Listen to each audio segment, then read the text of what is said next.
going on, guys? It's Cimoooooooo. Now today I wanted to bring to you a video discussing my top 5 budget options for the January 2017 format. Couple caveats to that because we still don't have a ban list released yet, so if there is a ban list coming out, this list is subject to change. But in my opinion, there's only one deck on this list that actually has a real threat of getting hit, and I don't think it's going to get hit anyway, so I think we're totally fine. The second caveat is, because these are budget alternatives, I don't want you to think that these are going to be like $50 decks. These are very competitively viable decks that are still going to cost you maybe a couple $100s, but they're much cheaper than the top decks being, $300, $400, $500. So you're going to be able to still play competitively, very well competitively, at a much lower rate. So, and on top of that, things like Pot of Desires, totally awesome, are being run in 3s in all these decks, which is why the decks are so expensive. Now, these 5 decks that I've selected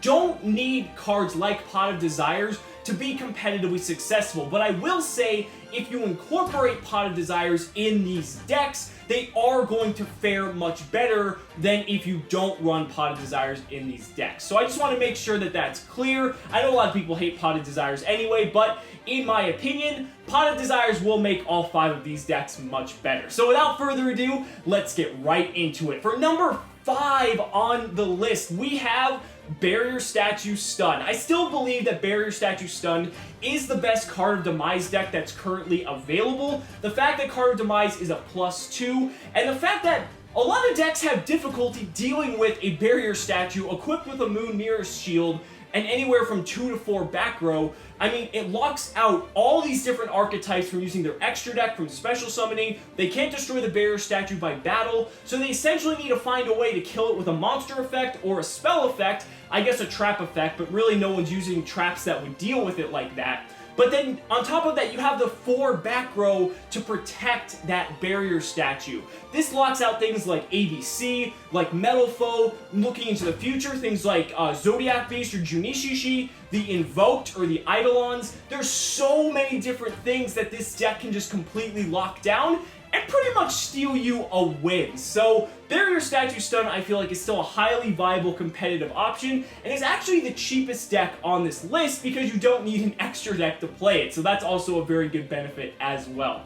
Now, moving on to number 4, we have one of my personal favorite decks, and that's Blue Eyes. Now, Blue Eyes has kind of taken a back seat since all these other decks have come out because it's pretty much just been eclipsed in its power level, but Blue Eyes is still an incredibly powerful deck in the fact that it can create massive boards with huge amounts of attack damage, and the rank 8 pool is such an incredibly diverse and powerful pool as well. Having access to cards like Blue Eyes Spirit Dragon is good. Blue Eyes Alternative Dragon is one of the best special summonable monsters in the game, and the deck has such immense draw power outside of Pot of Desires. You've got stuff like Melody of the Awakening Dragon, Trade-In, Cards of Consonance. You've got so much draw power there. The deck still suffers a little bit from bricking, but if not, it's still a very, very viable deck, and it still seems some success at events like YCS Anaheim and YCS Bochum. So, Blue Eyes is not a deck to overlook, and compared to a lot of the other decks currently in the game, it's definitely on the cheaper side, and it's definitely something you should consider. Now, moving on to number 3, we have Domain Monarch. Now, believe it or not, a lot of people think Monarchs are dead now that Aether and Pantheism are at 1, but on the contrary, this deck is still incredibly viable, and the reason is because of this card in Domain. Domain's ability to lock down the extra deck for your opponent is huge because all the decks I aforementioned before, decks like Zodiac Beast, Eidolons, or Invoked, you've got ABC, you've got Metal Foes, you've got anything against Awesome Heroes, against Paleozoics, Domain just shuts it all down. And the thing is, it's really difficult for some decks without going into their extra deck to deal with a monster from anywhere between 24 and 2800 attack. Something as simple as going Gofu, summon 2 tokens, tributing for Karaz to get a +1 off popping the tokens, activating Domain, activating March of the Monarchs, and then passing. That's kind of difficult for some decks to deal with without extra deck access. And on top of it, Erebus is still an amazing removal card. Aether is still incredibly powerful even though it's at 1. And even though the deck only has one Pantheism, the deck has found new draw power in cards like Allure of Darkness and has gone a lot more dark focus, which means it also has access to something like Vanity's Fiend, which the deck has natural synergy with since it's a tribute summon based deck.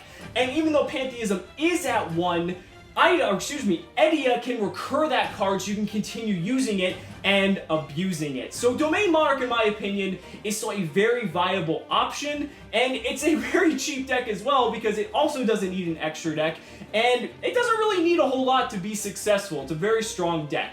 Now moving on to number 2, speaking of cards like Vanity's Fiend, we have Dark Lords. Now, Dark Lords are very similar to Blue Eyes and Monarchs in their own way. You know, Dark Lords, similar to Blue Eyes, are wanting to dump all their monsters into the graveyard to revive them back with things like Superbia or their revival spell, and at the same time, it has so much built-in draw power, it can function rather well without a card like Pot of Desires. You know, it's got 3 copies of Allure of Darkness, Ixchel is a trade-in built into a monster, it has a Rhoda for the entire deck.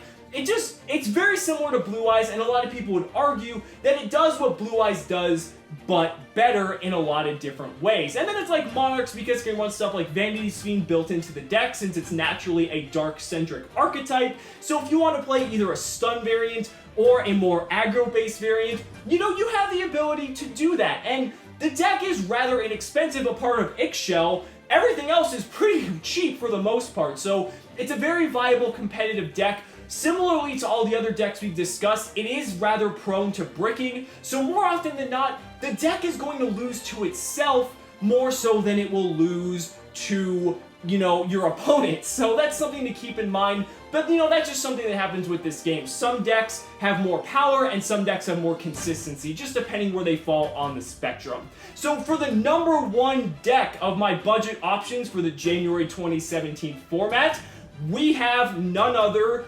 than the one, the only, DDDDs. Now, DDD is a really, really powerful deck. The thing about DDD that I like about it that differentiates itself from every other deck on the list is the fact that it has probably the highest ceiling of not only the decks on this list, but of any competitive deck currently, or maybe even the ones coming out in the future, because it's such a combo-focused deck. This deck can take you anywhere. You can have boards of like Siegfried, Crystal Wing, Hope Harbinger, you know, Cypher Lord Omega, so many different options that just take this deck over the top. Now, the one thing I will say about this deck is that it is a very, very hard deck to master compared to the much more linear styles of the previous decks I've discussed in this video. So it's going to be more of a harder to master type of deck, but if you can do it, DDD can take you basically anywhere. So it's a very powerful deck, and the best part about it is too, apart from cards like Crystal Wing and Cyframe Lord Omega, the whole rest of the deck is more likely going to be in the Pendulum Domination structure deck,